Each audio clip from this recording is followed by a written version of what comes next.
ఈరోజు రాఖీ పండుగ కదా, రాఖీ కట్టించుకుందామని పరిగెత్తొస్తున్నా. మీరెందుకు అట్లా భయపడుతున్నారు? పరిగెత్తంటే కొట్టికని వస్తాను. నువ్వు కొడతావని పరిగెత్తుతున్నావు. అయ్యో రాఖీ కట్టక్క, రాఖీ కట్టక్క.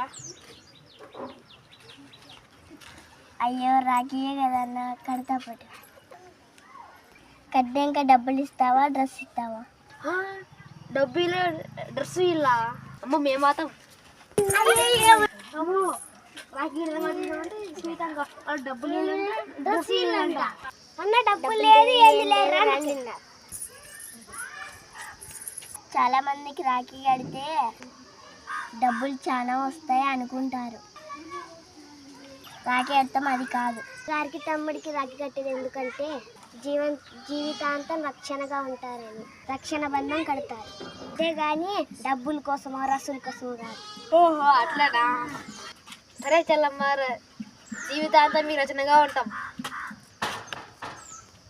అంతేకాదు డబ్బులు డ్రెస్సులు అవన్నీ కూడా మనస్ఫూర్తిగా ఇస్తా చెల్లమ్మ. అంతేనా? అదే మేము కోరుకోండి.